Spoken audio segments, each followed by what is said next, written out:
Na natin yung aking Insta360 Ace Pro. So ano nga ba ang mga kasama niya sa loob? Check muna natin yung camera. Ayan, okay ba yung angle natin? Okay naman. So finally, ito na yung aking Insta360 Ace Pro. So ito yung matagal ko nang pinakihintay. Itong Insta360 Ace Pro.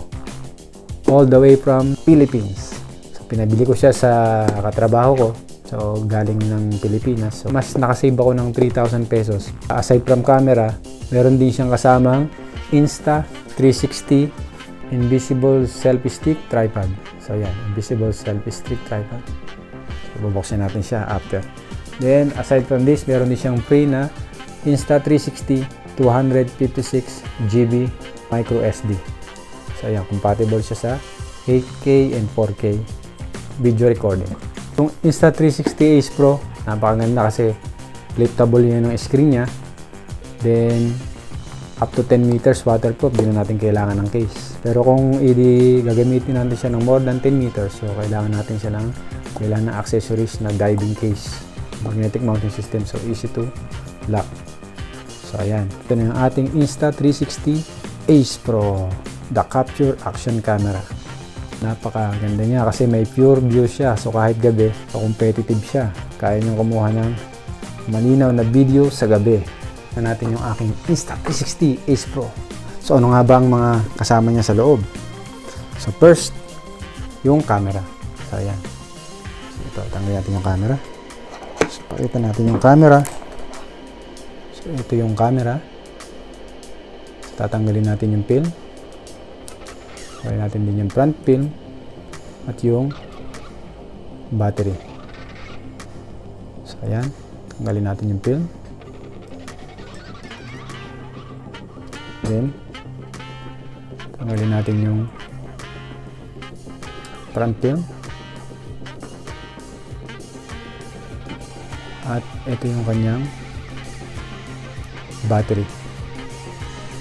So, ito yung kanyang battery sticker. Ayan. So, ito na yan. Then, ito kayang LCD sticker. Pwede natin siyang tanggalin, pwedeng hindi na muna para may protection tayo, saka na natin ito palitan. So ayan, ito yung buksan na natin yung kanyang mount. Matigas pa. Ayun, nabuksan na natin. So ito yung battery. So ang kanyang battery. So, dun sa battery, makikita natin meron siyang parang film para hilahin natin yung battery. So, ayan. So, ito yung battery. So, ayan. So, ito na yung battery. So, ito yung kanyang power button. At ito yung kanyang micro SD at charging port. Slide to lock. Balik natin yung battery. So, ayan.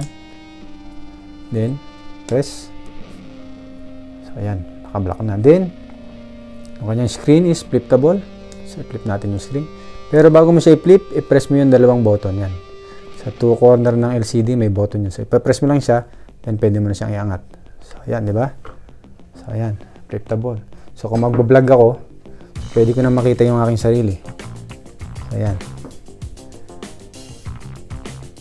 Then, break na natin. Okay. So, ano yung mga kasama nito sa loob? Sa loob ng box, meron siyang ano ito? Gel. At ano kaya itong mabigat na to? So, yan. Tanggalin na natin. Ito na yung quick release. So, ito na yung quick release mount. Open natin yung iba pang accessories. Meron siyang Type-C cable. So, napakaganda ng quality. Makapal. Last, accessories. Kasama niya. Ito yung dash mount. Dash mount. So, dash mount. So, kung i-stick ko yan sa any flat surface dashboard, yan, kakabit ko na yung camera. Kakabit ko na yung camera rito. Yan. Boom. Dito. So, ayan. Hindi magagamit para naman tayong sasakyan. Of course, yung user manual. Ayan, ang accessories na makikita natin sa loob. Camera, Insta360, device itself, Type-C cable, dash mount, quick release, 256GB micro SD, compatible 4K and 8K video recording.